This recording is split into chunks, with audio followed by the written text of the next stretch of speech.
Si tu es sexiste, misogyne, que tu as un problème avec les vidéos féministes, avec les vidéos d'autrices, je t'invite à partir tout de suite avant de souffrir très fort.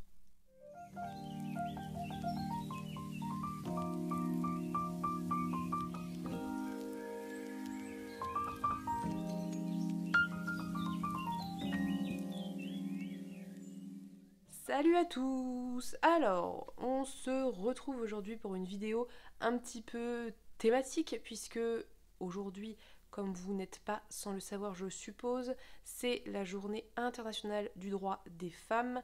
Donc, qui dit journée internationale du droit des femmes, dit aussi vidéo dédiée à des autrices que j'aime particulièrement, à des autrices dont j'ai envie de parler, que j'ai envie de mettre en avant. Donc je vous préviens tout de suite, je ne pense pas qu'elles ce soient des autrices qui ne soient pas connues, qui soient particulièrement à faire découvrir, mais j'ai conscience d'avoir des grosses œillères parce que sur les réseaux sociaux, afin de préserver mon petit cœur sensible, je filtre énormément les comptes que je suis et les chaînes que je suis pour ne pas être heurtée par la bêtise du monde et par le sexisme et par le racisme. Donc pour moi, ce sont des autrices qui tournent beaucoup dans mes réseaux sociaux. Est-ce que c'est le cas de manière générale ?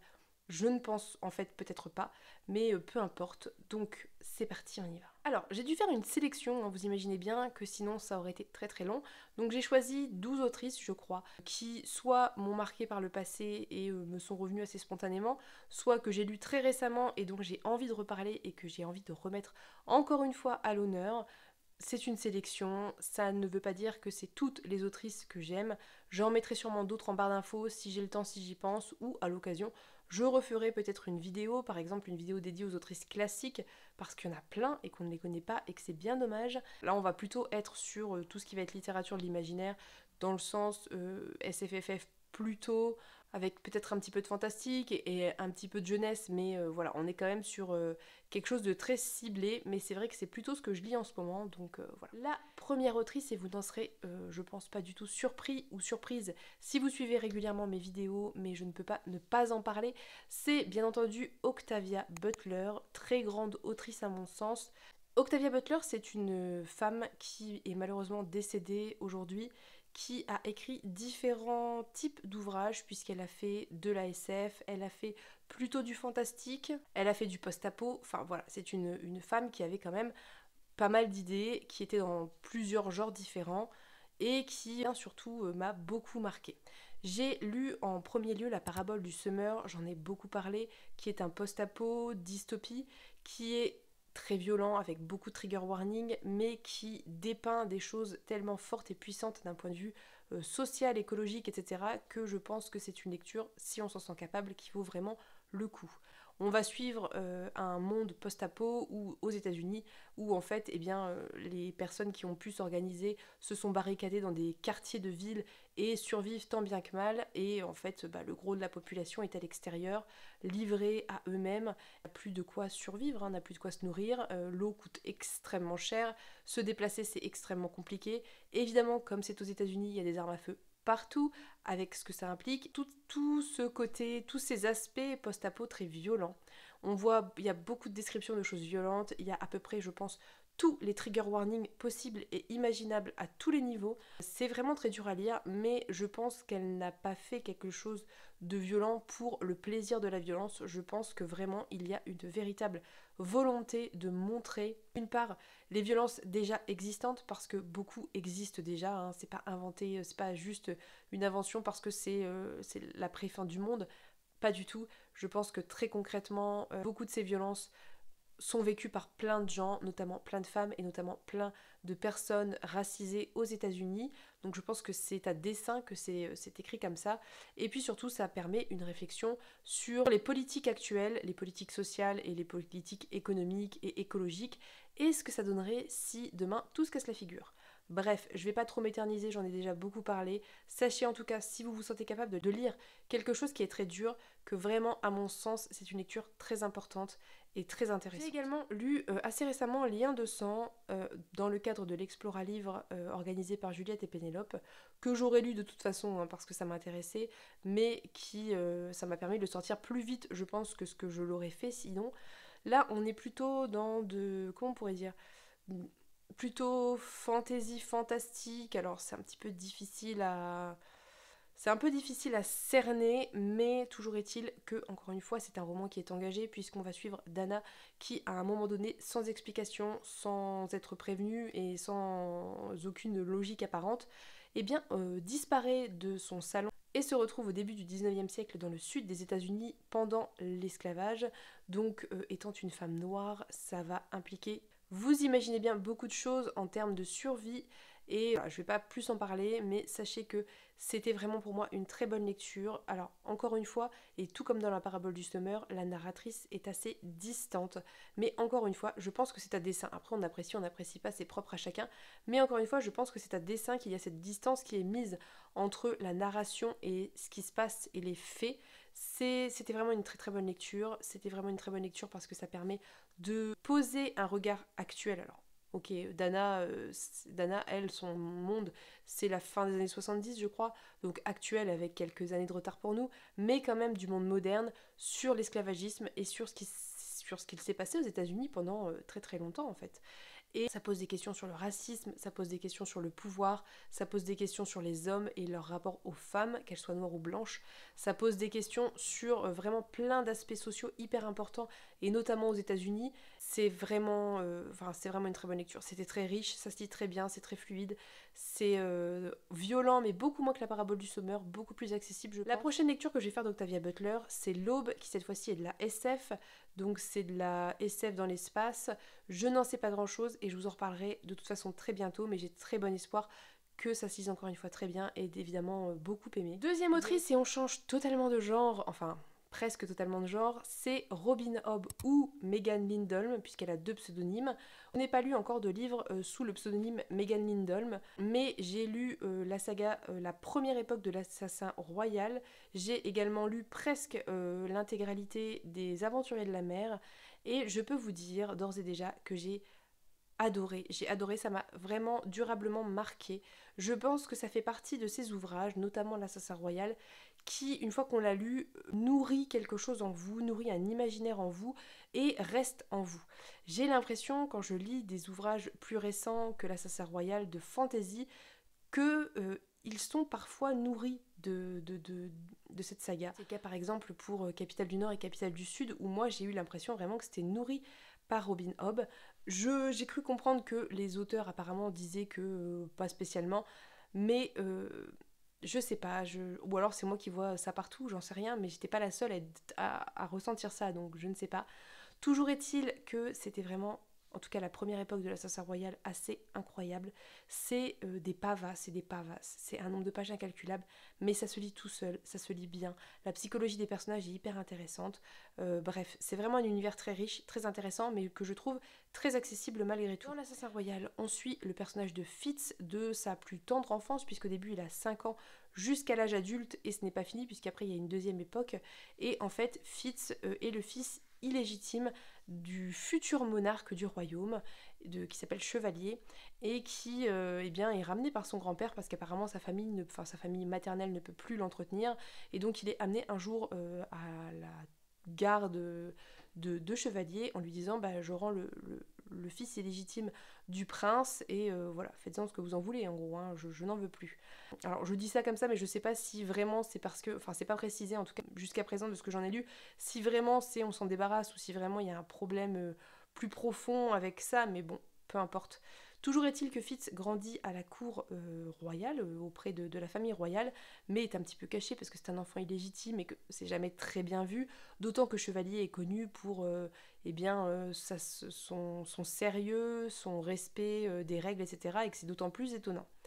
Bref, on va suivre le personnage de Fitz qui est inséré au sein de la famille royale parce qu'il est un descendant quand même malgré tout du roi, mais en même temps pas un descendant légitime, donc à moitié caché, et il va être formé par différentes personnalités de la cour plus ou moins officielle, et il va suivre une quête au sein de tout ça. J'ai pas trop envie de vous en dire parce que je vous avoue que moi quand j'ai commencé j'en savais pas grand chose. Je pense que le titre spoil un petit peu quand même quel va être le rôle principal de Fitz, mais je pense pas qu'il faut en savoir plus pour se lancer. C'est de la plutôt médiéval fantasy, on est plutôt dans un univers médiéval avec un système de magie qui met un certain temps à se mettre en place, qui n'est pas extrêmement important parce que peu de personnes pratiquent la magie dans l'univers, et je trouve que ça fait que c'est assez accessible. J'ai beaucoup aimé, comme je vous disais, le développement des personnages, la psychologie des personnages. J'ai adoré le personnage de Fitz, avec ses qualités et ses défauts. J'ai adoré tout ce qui tourne autour de lui et tout plein d'aspects que je ne vais pas évoquer, mais que je vous laisserai découvrir. Bref, c'était vraiment une excellente lecture. Je ne pense pas être la seule à le dire. Donc si jamais ça vous tente un tout petit peu, eh bien je vous invite à vous lancer. La troisième autrice dont je vais vous parler, c'est Aurélie Wellenstein, qui est une autrice française de fantasy, qui écrit de la fantasy adulte. J'ai lu d'elle plusieurs ouvrages, mes deux préférés à l'heure actuelle sont Le Dieu Oiseau et Le Désert des couleurs. Il faut savoir que la plume d'Aurélie Wellenstein est quand même vraiment très accessible à proprement parler en termes d'écriture, bien que très dur et avec beaucoup de violence, mais accessible. Ça se lit très bien, c'est en général relativement court, donc ça se lit vite. On est dans des univers de fantasy qui changent presque totalement d'un livre à l'autre. Elle a beaucoup d'inspiration, elle a une richesse en termes d'inspiration qui est vraiment impressionnante, parce que le désert des couleurs, ça va plutôt être dans le désert, hein, donc avec un univers plutôt désertique, chaud, aride, etc. Alors que le Dieu dans l'ombre, on est plutôt sur des inspirations île de Pâques, etc. et ce genre de croyances. Et dans le Dieu des fauves, on est plutôt dans des inspirations type scandinave, et dans Les Loups Chantants, apparemment, ça va plutôt être des inspirations slaves. Bref, je trouve qu'elle aborde des thématiques toujours très intéressantes en termes d'humain, en termes d'écologie, en termes de rapport aux animaux. Il y a toujours des thématiques un peu communes, je trouve, mais qui sont toujours exploitées un petit peu différemment, sous un angle un peu différent, d'une manière un peu différente, qui fait que on lit pas, à chaque fois qu'on lit un livre d'Aurélie Wellenstein, on lit vraiment un nouveau livre, et c'est pas la même chose déclinée dans 15 teintes différentes. Pas du tout, et c'est quelque chose que j'apprécie beaucoup. J'ai adoré Le Dieu Oiseau, bien qu'il soit extrêmement violent, pour tout ce qui va être développement de la psychologie des personnages, tout ce qui va être la réflexion et la gestion du syndrome post-traumatique, tout ce qui va être la réflexion aussi sur le passé, les ancêtres, sur les choses qu'on est capable de faire ou pas pour se venger ou pour continuer à avancer. Voilà, il y a vraiment beaucoup de réflexions autour de l'humain, un petit peu autour de l'écologie, mais beaucoup autour de l'humain. J'ai adoré Le Désert des couleurs, parce que là on est vraiment dans quelque chose qui va être très intéressant en termes de relation entre deux êtres humains, puisque c'est quasiment une espèce de huis clos entre deux êtres humains, et c'était vraiment hyper intéressant, hyper riche sur l'entraide, sur l'amour, sur les relations, sur la promiscuité, sur aussi les relations familiales, sur le poids de la société, sur l'écologie encore une fois. Et toujours un petit aspect magique, parce que c'est ce qu'on retrouve toujours un peu chez Aurélie Wellenstein. Et c'était vraiment une lecture incroyable, beaucoup plus douce que Le Dieu Oiseau, beaucoup moins violente, mais tout aussi intéressante. Il y a vraiment beaucoup de thématiques sociales, beaucoup de thématiques politiques et écologiques en sous-texte de l'histoire principale, qui est toujours fantastique. J'aime beaucoup la plume d'Aurélie Wellenstein, c'est une autrice française et je pense que c'est vraiment à découvrir. Quatrième autrice dont je voulais vous parler, écrit de la science fantasy SF, c'est Nnedi Okorafor. Je n'ai lu à l'heure actuelle que Sanko Fadel, qui est un plutôt young adult, qui était vraiment une excellente lecture, parce que la narration est très bien imaginée, très bien tissée, très bien montée. On a des retours au passé, du présent, mais vraiment d'une manière très claire et très bien faite. Le livre était vraiment excellent, parce qu'encore une fois, il pose beaucoup de questions sur plein de thématiques sociales qui, moi, m'intéressent. C'est assez compliqué à décrire, en fait, un Sankofa. On suit une jeune fille de 14 ans qui, au début, marche dans un village, et tout le monde a peur d'elle, tout le monde la redoute, on ne sait pas très bien pourquoi, mais apparemment elle a des pouvoirs magiques qui font peur. Elle se fait appeler la fille de la mort, et on va découvrir son histoire, comment elle en est arrivée là, qu'est-ce qui lui est arrivé, qu'est-ce qu'elle a vécu, etc. C'est du young adult, c'est même peut-être un petit peu avant young adult, c'est peut-être même du ado, pré-ado.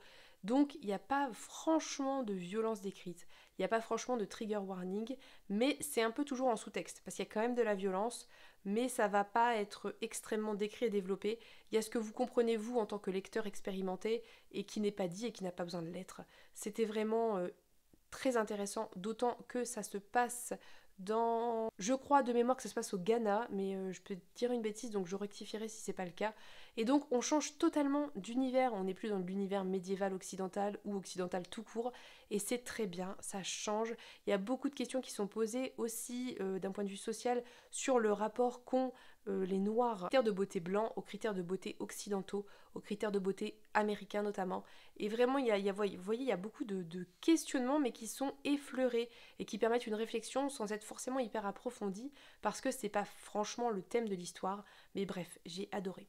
J'ai dans ma palle Qui a peur de la mort, j'ai le livre de Phoenix à lire, il y a Agatha Witch qui me fait de l'œil intensément, que Pénélope m'a recommandé. Je la recommande en n'ayant lu qu'un livre d'elle parce que je pense que c'est à découvrir, mais je vous en reparlerai. Dans tous les cas, lisez au moins Sankofa que je peux vous recommander, et je reparlerai quand j'aurai lu d'autres ouvrages de cette autrice qui vraiment m'intrigue énormément et m'intéresse énormément. Recommandation suivante, et vous n'en serez, je pense, pas du tout surpris, c'est Becky Chambers. Becky Chambers qui est... comment on pourrait décrire Becky Chambers? Pour moi, lire un Becky Chambers, ça serait typiquement être dans un fauteuil devant un feu avec un plaid, une boisson chaude que j'apprécie, de quoi grignoter, du calme, aucune préoccupation quelconque qui vient troubler ma lecture, tout le reste du monde disparaît et je n'ai plus qu'à apprécier ce moment. Et lire Becky Chambers, quelles que soient les conditions dans lesquelles vous la lisez, c'est se plonger dans ça ou dans n'importe quel autre univers qui vous fait du bien et dans lequel vous vous sentez bien, que ce soit la plage au soleil ou n'importe. Ça n'a pas d'importance parce que lire Becky Chambers, c'est se plonger dans votre confort à vous et votre moment doudou à vous. Becky Chambers, c'est une autrice de SF qu'on appelle, je crois, si je ne dis pas de bêtises, de la hop punk. Donc c'est de la littérature SF positive, avec des messages positifs, avec beaucoup de représentation, beaucoup de diversité, beaucoup de rapports interespèces profondément bienveillants, profondément réfléchis et avec la volonté de ne pas blesser l'autre, de respecter l'autre, de le comprendre, de l'entendre, de lui faire du bien. Et au-delà de la tolérance, c'est pas juste tolérer autrui, c'est l'accepter, l'intégrer tel qu'il est et bien apprendre au contact de cette personne et d'évoluer soi-même vers un soi un petit peu meilleur et toujours un petit peu meilleur, mais dans vraiment un aspect très positif, hein, parce que je sais qu'il y a ce mode d'être la meilleure version de soi-même qui, voilà, mais là c'est vraiment dans un aspect vraiment profondément positif, quoi. Ça, je parle des voyageurs quand je dis ça, parce que dans Histoire de moines et de robots, on n'est pas trop sur de l'interespèce, mais ça reste pareil en fait, parce que c'est du rapport que, plus ou moins que entre êtres humains, mais pareil dans la volonté de faire du bien à autrui, d'écouter autrui, d'apprécier autrui, de respecter sa personne, qu'il soit un homme, qu'elle soit une femme, ou qu'elle soit non-binaire, peu importe la sexualité d'autrui, peu importe, voilà, vraiment accepter la personne telle qu'elle est, quoi. Et pour moi, c'est hyper important. C'est hyper important parce que ça peut vraiment, je pense, nourrir les lecteurs de ces valeurs qui sont tellement essentielles et qui sont si peu mises en avant en littérature et dans le monde de manière générale, et même à l'inverse, je dirais. Et c'est tellement, ça vous permet tellement, si vous voulez, de comprendre des choses et de vous dire, mais en fait, plutôt qu'émettre des suppositions sur ce que cette personne aime ou ce que cette personne a besoin, eh bien je vais lui demander en fait. Bref, c'est hyper compliqué d'en parler parce que il y a une histoire, mais moi c'est pas l'histoire que je vois, même si l'histoire est hyper intéressante. Moi ce que je vois c'est vraiment tout le reste en fait. Et dans Les Voyageurs, il y a une histoire à chaque tome qui va être différente et qui va être avec des personnages, je pense, plus ou moins différents, parfois les mêmes, parfois d'autres. Et l'histoire du tome 1, donc L'espace d'un an, était hyper intéressante. Mais c'est vrai que moi, ce que j'en ai retenu, et je pense que c'est un petit peu ce que Becky Chambers veut qu'on en retienne, c'est tous les rapports entre individus, et c'est ce que j'ai adoré. Bref, si vous avez besoin de quelque chose de doux, de respectueux, qui va pas vous heurter, même pas dans la volonté de vous heurter, hein, je veux dire juste des propos peut-être qui vont être maladroits Et si vous avez besoin de quelque chose où vous savez que vous serez respecté, qui que vous soyez, lisez Becky Chambers tout simplement, hein, concrètement. C'est de la SF que je trouve plus qu'accessible, hein, parce que moi je suis pas une très très grande lectrice de SF, je suis pas forcément hyper à l'aise avec la SF dans l'espace, hein, et j'ai eu aucun problème à lire l'espace d'un an. Je n'ai qu'une hâte, c'est recevoir Libération que j'ai commandé et que je dis avec un accent très français, mais c'est pas grave. Et de le lire, et d'enchaîner, et de lire les 4 volumes des Voyageurs, et de recevoir une prière pour les signes timides, et de le lire, et voilà, c'est tout. J'ai aussi lu Apprendre aussi par bonheur, qui est une novella, et qui était tout aussi excellente, qui était dans les mêmes thématiques, hein, avec d'autres personnages, une autre histoire, mais dans ces thématiques de respect de soi, d'autrui, de respect aussi de la nature, de respect des univers, des autres planètes, voilà, de respect en fait, c'est le mot je pense pour décrire Becky Chambers, hein, ça serait doudou et respect. Bref, j'ai l'impression de ne pas être très claire, j'espère que au montage je vais pas trop galérer, mais je pense que vous aurez compris pourquoi j'aime Becky Chambers et pourquoi il faut lire Becky Chambers. La 6e recommandation est une autrice de jeunesse française et c'est Flore Vesco. Si vous me suivez depuis quelques mois, vous savez que j'adore Flore Vesco. J'ai lu à l'heure actuelle D'or et d'oreiller, j'ai lu L'étrange malaventure de Mirella, j'ai lu le Deux cap et deux mots en version graphique, j'aimerais lire le roman. Et je pense qu'il y a d'autres écrits d'elle que je n'ai pas encore découverts. Mais sachez que Flore Vesco, c'est aussi une petite pépite. C'est de la littérature jeunesse, ado, collège, je dirais, plutôt collège, qui met en avant, pour les 2 romans principaux qu'on connaît, donc D'or et d'oreiller et L'étrange malaventure de Mirella, c'est de la réécriture de contes. Donc d'une part La princesse au petit pois, d'autre part Le joueur de flûte de Hamelin. Mais c'est de la réécriture de contes qui n'est pas de la réécriture de contes comme on en voit beaucoup à l'heure actuelle. C'est de la réécriture de contes extrêmement intelligente, extrêmement bien pensée, profondément féministe, avec plein de valeurs hyper intéressantes, avec plein d'aspects qui permettent de réfléchir, avec une écriture qui est unique, et là je n'exagère pas en disant ça, je pense que la plume de Flore Vesco dans ce que j'ai lu dernièrement, c'est vraiment l'écriture la plus unique et la plus... Vous lisez un Flore Vesco, vous savez que vous lisez un Flore Vesco. Elle écrit tellement bien, les mots sont si bien choisis, sont tellement à leur place, tellement justes, tellement beaux à l'oreille, c'est poétique à l'oreille, c'est musical à l'oreille. Euh, voilà, rien que pour l'écriture de Flore Vesco, si on enlève tout le reste, ça vaut le coup parce qu'elle écrit mais tellement bien et tellement différemment de tout ce que j'ai lu récemment. Mais à ça s'ajoute tout ce que je vous ai dit avant, donc toutes les thématiques féministes, toutes les réflexions sociales hyper intéressantes, avec plein d'angles de vue qui sont un petit peu changés et qui permettent des réflexions. Je pense que Flore Vesco, c'est vraiment, vraiment, vraiment à mettre dans les mains des collégiens, je dirais à partir de la 4e quand même, parce que il y a de la sexualité, etc. Et que peut-être qu'avant, enfin après ça dépend peut-être de l'enfant, hein, mais peut-être qu'avant c'est un poil tôt, mais à partir du début de la puberté, là, vous voyez, 4e, je pense que c'est vraiment à mettre dans les mains des enfants, des adolescents, parce que ça va ouvrir, ça va permettre en fait de donner une lecture qui va nourrir leur rapport à leur corps, leur rapport à elles-mêmes notamment, et aussi à leur sexualité, aux relations amoureuses, à leur capacité à se révolter, à dire non, à ne pas tout accepter, à développer leur point de vue particulier à eux-mêmes et à réfléchir avec eux-mêmes. Et vraiment, c'est un livre typiquement, moi je pense qu'on peut étudier en cours de français, avec des peut-être 3e parce que les parents seraient outrés si on faisait ça peut-être avant, je ne sais pas, mais peu importe, parce que c'est riche d'un point de vue linguistique, c'est riche d'un point de vue comparaison d'écriture de contes, c'est riche d'un point de vue vocabulaire purement, par exemple dans L'étrange malaventure de Mirella, il y a toute une écriture qui est un petit peu médiévalisée, qui est hyper intéressante, c'est riche d'un point de vue fond, vraiment thématique abordée. Bref, Flore Vesco, c'est vraiment... c'est du jeunesse, hein, mais c'est du jeunesse qu'on peut lire adulte sans souci. C'est du jeunesse qu'on peut lire adulte parce qu'on est capable de voir au-delà de l'histoire première qui est proposée peut-être aux jeunes et d'en avoir une réflexion plus poussée parce que c'est beau, c'est poétique, c'est agréable à lire, c'est intelligent, c'est tout ce que vous voulez.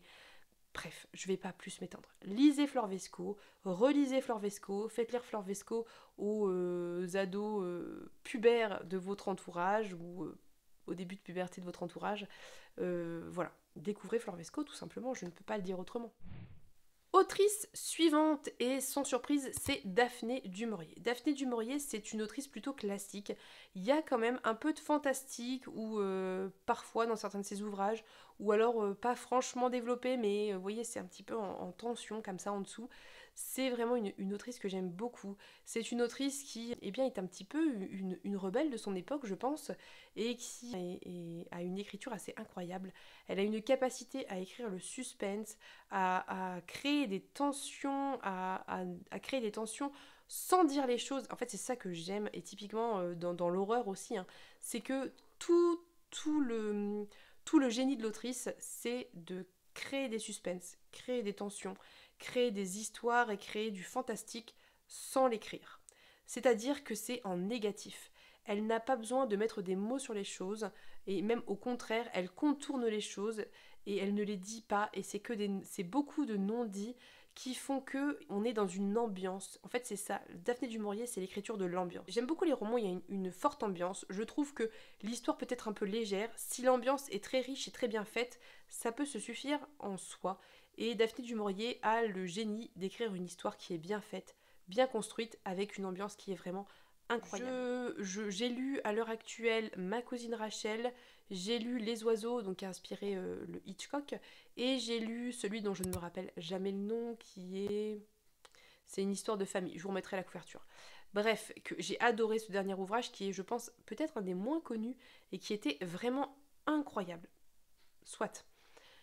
J'ai adoré tout ce que j'ai lu d'elle. J'ai Rebecca dans ma palle depuis 1500 ans qu'il faut vraiment que je lise. J'ai très envie de découvrir l'auberge de la Jamaïque aussi.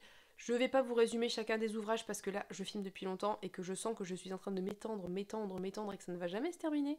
Mais sachez qu'il y a beaucoup de vidéos. Je crois que l'Olifant a fait une vidéo sur Daphné du Maurier que je vous mets en barre d'infos si je la retrouve. Paper Palace a beaucoup parlé de Daphné du Maurier. Pareil, je vous remets ça en barre d'infos. J'ai découvert Daphné du Maurier grâce à Paper Palace et je ne regrette rien parce que vraiment on est sur quelque chose qui est assez incroyable, assez unique. Elle a une façon d'écrire qui est unique. C'est pas tant dans l'utilisation enfin c'est pas tant dans les mots en soi et le choix des mots que dans la manière dont c'est utilisé et qui fait que bah, voilà, encore une fois Daphné du Maurier c'est très particulier. Quand on lit Daphné du Maurier, on sait qu'on lit Daphné du Maurier quoi. Bref, je vous invite vraiment à découvrir cette autrice si vous aimez les ambiances un petit peu lourdes, un petit peu glauques, un petit peu bizarres, un petit peu fantastiques, sans que ce soit franchement donné comme fantastique. Si vous aimez bah voilà, les écritures assez riches, les histoires familiales de manière générale, voilà, tout ça, c'est Daphné du Maurier. Ça se lit, je trouve, vraiment très bien. C'est un peu ancien, hein, c'est pas tout récent, mais ça se lit très très bien. Et en plus, ça a le charme de cette plume un petit peu légèrement désuète, vous voyez, où on a ce côté un peu vieillot qui, eh bien, parfois manque un peu aux lectures récentes et qui donne un charme particulier, un cachet particulier. Bref, l'autrice suivante dont je voulais vous parler, c'est Madeline Miller, que j'ai découvert grâce, dans un premier temps, au Chant d'Achille, puis avec la lecture de Circé. On est pareil, sur de la réécriture, mais cette fois-ci de la réécriture mythologique, avec une très très grande fidélité à ce qu'est la mythologie et ce qu'étaient les dieux et comment étaient décrits les dieux dans l'Antiquité, c'est-à-dire des dieux pas sympas, des dieux égoïstes, des dieux cruels, des dieux qui abhorrent l'humanité et qui ne voient en l'humanité qu'un moyen d'être servi. Et vraiment, on est sur la réécriture mythologique pas cool, pas mignonne et pas romantisée, quoi. Clairement, c'est pas trop ça. Dans le Chant d'Achille, on va suivre Achille et Patrocle, donc ces deux personnages mythiques qui, dans l'Antiquité, de mémoire, ne sont pas forcément décrits comme amants. Ça dépend en fait des versions, il me semble, ou de la manière de lire, ou peut-être de la manière de traduire aussi, hein, parce que traduire du grec ancien, voilà, faut savoir que le grec, c'est très polysémique comme langue, et que parfois un mot peut vouloir dire beaucoup de choses. Donc on ne sait pas clairement si Patrocle et Achille, dans l'Antiquité, étaient considérés comme amants. C'est une probabilité, et c'est le choix que fait Madeline Miller dans cette histoire. Donc on va suivre une histoire d'amour, mais on n'est pas du tout dans de la romance, pas en tout cas comme on l'entend à l'heure actuelle, croyez-moi, parce qu'on est dans un univers qui est incroyable. L'ambiance, encore une fois, est incroyable ici. J'ai adoré l'ambiance antique, j'ai adoré l'ambiance mythologique, j'ai adoré la description des personnages. On est beaucoup dans de la psychologie de personnages, on voit beaucoup de héros grecs, on voit des dieux grecs. Et si vous aimez tout ça, c'est vraiment, lisez Le Chant d'Achille. Si vous aimez les ambiances, encore une fois, c'est vraiment très ambiance méditerranéenne, c'est assez incroyable. Après, il y a cette histoire d'amour qui à la fois est centrale et à la fois pas vraiment parce que c'est beaucoup de relations humaines avant tout. Bref, j'ai adoré Le Chant d'Achille, j'ai lu ensuite Circé que j'ai adoré aussi, et là on est sur de la réécriture, mais qui va être beaucoup plus féministe et beaucoup plus engagée d'un point de vue féministe, sous couvert d'une réécriture qui était aussi excellente. Ça se lit très bien, ça se lit tout seul moi je trouve, en tout cas en traduction ça se lit tout seul. Donc n'hésitez pas si vous aimez la mythologie, si vous aimez l'Antiquité, si vous aimez tout ça, à vous pencher sur Madeline Miller. Mais ne vous attendez pas à quelque chose de young adult, ne vous attendez pas à quelque chose de très romance, de très page turner, parce que c'est pas franchement ça. Là on est vraiment dans de la belle écriture, dans de l'écriture d'ambiance, dans de quelque chose parfois qui va être épique mais qui va être aussi poétique, qui va avoir des passages très lents, où il va y avoir des moments de description, enfin voilà, c'est pas du truc d'action young adult quoi. Mais bref, si en tout cas vous vous sentez de lire de la littérature adulte très fidèle à l'écriture antique, eh bien lisez Madeline Miller. Allez courage, on arrive presque au bout. Ensuite, je voulais vous recommander N.K. Jemisin, qui est une autrice plutôt de science-fiction, peut-être un petit peu fantasy, je pense. J'ai pas tout lu d'elle, hein. Moi, j'ai lu la 5e saison, qui est vraiment très particulier, qui est assez violent. Alors, il n'y a pas forcément beaucoup de descriptions violentes, mais l'univers est violent en lui-même. J'ai beaucoup aimé. C'est très perché, c'est très particulier. Je ne sais pas si c'est par là qu'il faut commencer la découverte de l'autrice, parce que vraiment c'est particulier. Mais moi j'ai adoré, j'ai beaucoup aimé. J'ai trouvé que c'était fascinant comme univers. On va suivre en fait un espèce d'univers où il y a beaucoup de séismes et il se passe beaucoup de choses. Et de temps à autre, tous les X dizaines d'années, il y a ce qu'on appelle une 5e saison. Et en gros, la 5e saison, c'est comme si à chaque fois on avait une espèce d'apocalypse, hein. Concrètement, si on n'est pas dans un clan protégé au sein de murs avec beaucoup de vivres, beaucoup de ressources, et ben on est sûr de claquer. Et là, en fait, on arrive au moment où une 5e saison semble se déclencher et on va suivre un personnage principal. Je vais pas trop vous parler de la narration parce que j'ai pas envie j'ai pas envie de spoiler en fait. Mais on va suivre en fait un personnage principal qui, eh bien, au tout début, va à la recherche de sa fille que son père a enlevée parce qu'il a découvert qu'elle avait des espèces de pouvoirs telluriques qui sont extrêmement mal vus dans l'univers et tous les individus qui ont ces pouvoirs qui pourtant sont extrêmement utiles à l'humanité puisque ça permet d'absorber les séismes, de les modifier, de les dévier, etc. Eh bien, sont vraiment vraiment très très mal vus, ne vivent qu'entre eux. Et en fait, cette femme a réussi à s'intégrer à une société et manque de peau, je ne sais même plus comment, le mari découvre que sa femme qu'il aimait tellement en fait a ses pouvoirs, n'est pas une humaine dans le sens en tout cas où eux l'entendent et il décide de partir avec la petite après avoir assassiné le petit garçon. Voilà, donc ça démarre sur une note très très violente et je vous garantis que la suite est très violente. Il n'y a pas forcément énormément, comme je disais, de description de violence, mais vraiment cet univers, cette haine, etc. est très très violente. Et il y a quand même quelques passages durs à lire. Alors vous voyez, pourtant, autant la parabole du semeur, c'est dur, hein, mais ça m'a pas profondément heurté. Autant il y a un passage dans la 5e saison qui m'a détruite de la violence, de la cruauté, de toute l'horreur que ça représentait, quoi. Et c'est même pas extrêmement décrit, quoi. Je veux dire, c'est juste ce qui se passe et on sait que ça se passe, ce qui fait que quoi. Bref, mais c'était vraiment une très bonne lecture. Ça pose encore une fois plein de questions sociales, plein de questions humaines, sous couvert d'un univers plutôt de SF ou de science fantasy, je sais pas trop, assez différent d'une autre en fait. Et voilà. Donc là, ce que j'ai envie de faire, c'est d'acheter Lune tueuse et de le lire. Apparemment, c'est moins perché, mais j'ai plein d'autres trucs à lire avant. Donc je me le suis mis dans ma wishlist. Et quand j'aurai vraiment l'envie de le lire à l'instant T, je l'achèterai et je le lirai. Plus que 3 autrices. Ensuite, je voulais vous parler de Maryse Condé. De Maryse Condé, je n'ai lu que Moi, Tituba, sorcière. Mais j'ai tellement aimé cette lecture que je voulais ici placer Maryse Condé, qui est une autrice française antillaise, je crois. Et donc, Moi, Tituba sorcière, c'est en français, hein, donc j'ai lu en VO. et c'était une très bonne lecture parce que ça revient sur le personnage de Tituba, qui est un personnage historique ayant existé, qui a été cité dans, dans des mémoires historiques, et qui a été accusée de sorcellerie à Salem, puisqu'elle était pendant l'esclavagisme une servante d'un pasteur et qu'elle a été accusée avec d'autres femmes à Salem de sorcellerie. Voilà. Le parti de Maryse Condé, le parti qu'elle prend, c'est de parler de Tituba comme personnage principal parce que Tituba a été très grandement effacée de l'histoire avec un grand H et qu'elle veut lui redonner une place et elle veut lui redonner une histoire et redonner un corps à cette femme qui a été totalement zappée parce qu'elle était noire très certainement. Je vous invite à découvrir Moi Tituba sorcière. Alors c'est pareil, c'est un peu violent, on parle d'esclavagisme, mais il y a un petit côté magie, fantastique qui est assez intéressant, assez chouette. Et surtout le personnage de Tituba est passionnant parce que c'est une femme qui est libre, mais dans quelles conditions ? Qui est forte, qui fait des choix et qui fait parfois des mauvais choix en sachant que c'est un mauvais choix mais parce qu'elle fait des choix aussi de cœur.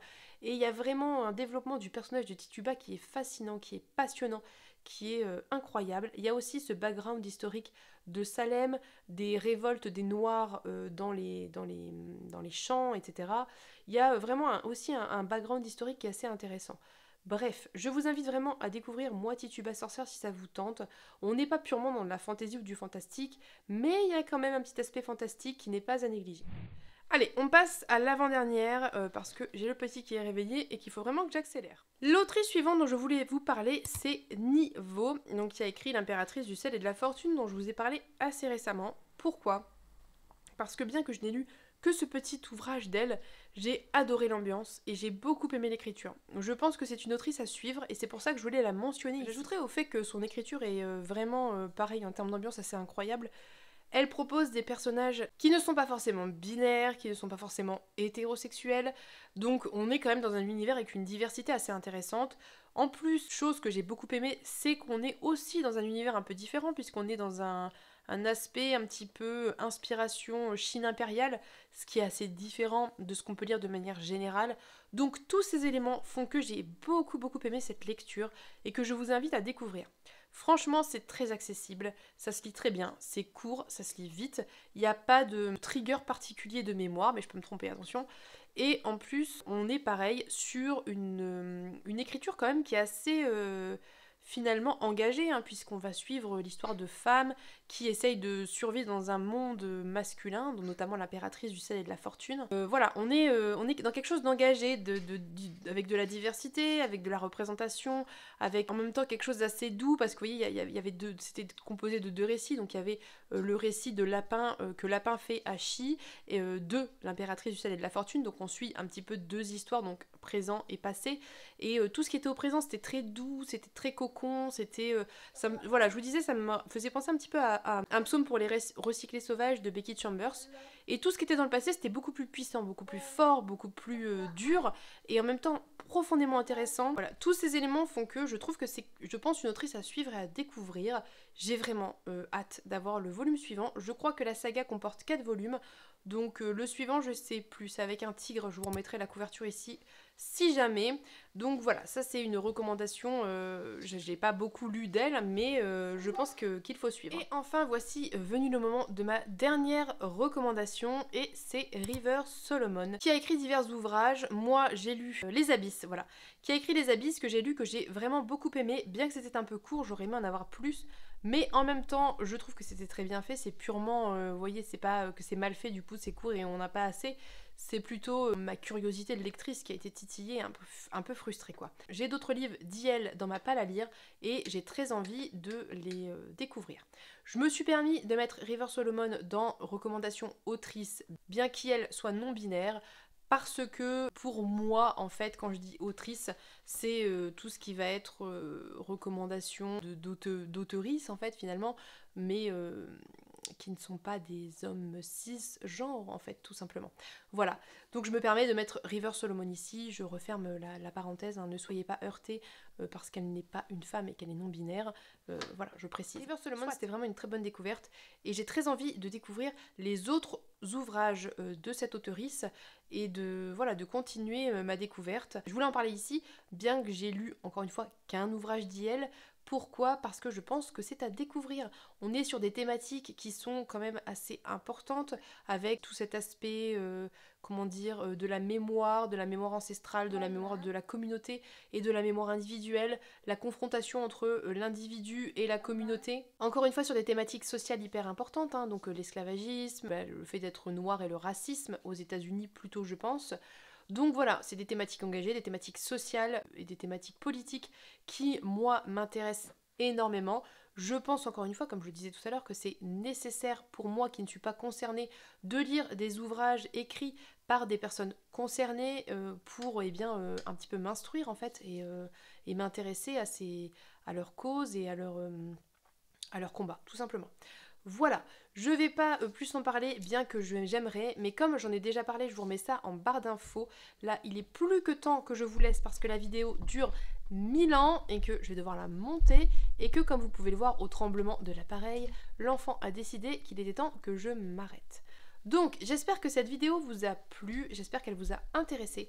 N'hésitez pas à me dire si vous-même vous avez des recommandations d'autrices ou du moins d'auteurisses non-binaires à me faire, notamment d'auteurisses qui ne sont pas occidentaux, et surtout parce que vous remarquerez que j'en ai assez peu parlé, d'auteurisses du Moyen-Orient ou d'Afrique du Nord. Parce que c'est aussi ce que je cherche à l'heure actuelle pour mes lectures de printemps, et puis aussi dans le cadre du défi lecture avec Pénélope. Et finalement, je me rends compte que j'en connais assez peu, et c'est très très dommage, plus que dommage même. Donc si vous avez des noms, n'hésitez pas à m'en donner en commentaire, je serais ravie de m'y intéresser, et je serais ravie aussi de refaire une vidéo de ce type avec d'autres autrices non occidentales éventuellement. Sur ce, si ça vous a plu, n'hésitez pas à vous abonner parce que ça fait plaisir à mon petit cœur. N'hésitez pas, encore une fois, à me dire tout ce que vous avez à me dire en commentaire, sauf si c'est pas bienveillant, haineux, sexiste, misogyne ou raciste. Abstenez-vous, ça ne m'intéresse pas. Je vous souhaite une bonne journée, je vous fais plein de gros bisous et je vous dis à bientôt pour une prochaine vidéo. Bye bye!